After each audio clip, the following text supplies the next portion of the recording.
So last week I did a report on the jobs report on how some of the analysts were predicting a lot of jobs, somewhere around 200,000 jobs, 250,000 jobs to have been created in December. Well, the real jobs report came out, and it was just a little bit depressing. Let's throw it over to Morning Joe and see what they have to say about it. Ugly number. Number of jobs created in December, 74,000. The expectation was 200,000. That's a horrific number. That's one of the lowest numbers we've seen in years. The unemployment rate went from 7% down to 6.7%. And you might think that looks good, but in part that's because people still appear to be withdrawing from the labor force. So basically, that's really bad. The jobs report, terrible. Not at all meeting any sort of expectations. Just terrible. Now, what's even worse is that these job gains were, of course, in low-wage work. You get your fast food workers, you get your Walmart, you get your Taco Bell. Not exactly the good, high-paying jobs that Americans need. In fact, retail added about 55,000 positions. Professional and business services only added about 19,000 jobs. And construction, which was actually doing really good, cut 16,000 jobs. Now, maybe it had to do, of course, with the weather and the fact that in a lot of the country, it's winter. I mean, keep it real, right? But another thing that was really, really surprising was healthcare. Healthcare actually cut 6,000 positions. Now, that's amazing because you would think that healthcare would be... Actually, healthcare has traditionally been an expanding field, a growing field. So that's really kind of a surprise. Now, what's not a surprise is the fact that the government, both state, local, and federal, have, of course, reduced employment by about 13,000 jobs in December. Now, of course, right now, altogether, state, local, and federal, they employ 1.14 million fewer people than they did in 2010. I'm going to show you a couple of interesting graphs. As you can see, the tax rates, okay, for basically every household is down about 17.4%, which is pretty low than it was traditionally. Now, here's something interesting. According to this chart, federal spending is also at its lowest, lower than Clinton, lower than Reagan, both terms. HW, the lowest on the chart, President Obama. So he has really not been spending very much, which to me sort of makes a lot of sense because that's in times of recession, the government can do a lot to help create jobs, like doing investment. Now, a lot of Republicans will say, well, the deficit and our spending, well, that's why that's of course why we don't have a lot of job growth. That's why.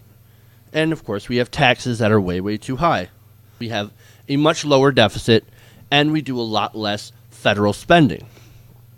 Now, also, not to mention that 94% of the Bush tax cuts are now permanent. They're permanent. Because of course, President Obama extending those tax cuts to everybody. So, now, I want you to take a look at another video here. This one is of Karl Rove, and he's talking about the failures of liberal policy. Check it out. Look, let's be honest. The administration, whether it likes it or not, is admitting that its economic policies have failed. Yes, the economic policies have failed. The economic policies of lowering the deficit and cutting taxes for 94% of people. Those liberal socialist policies of tax cuts and slashing deficit spending, that's why our job numbers are so low. That's why our job numbers are so low. So what can we do? If you cut spending and you cut taxes, you would strengthen our economy. You would give the entrepreneur the ability to create jobs. Wait a minute. Cut taxes and cut spending, and you'll create jobs. we've cut taxes, and we've cut spending, and we get an incredibly weak jobs report. Maybe we need a new plan. Sounds like we need a new plan. Perhaps we should focus on, I don't know, maybe the record income inequality. Income inequality has grown by a ton. It's at one of the highest levels that it's ever been since before the Great Depression. Now, that's really bad. Now, income inequality is a huge problem because once wealth concentrates at the top, it doesn't go anywhere. Rich people do buy luxury goods, but they don't buy enough goods to sustain an economy, especially a consumer-driven economy such as ours. That money just sits there, stagnates, or collects interest, or they will reinvest it in their own business in the form of stock buybacks, which are great for companies, corporations, because then their stock price inflates and the stock market goes up, and they make money from the dividends. Great, but that's an unsustainable system. When you continue to do stock buybacks, that money does not go back into the economy to help create jobs. That just inflates a company's value. And that doesn't help anybody except for the shareholders and except for those that are selling the stock. So we have a huge, huge problem with the stagnation of the middle class and income inequality.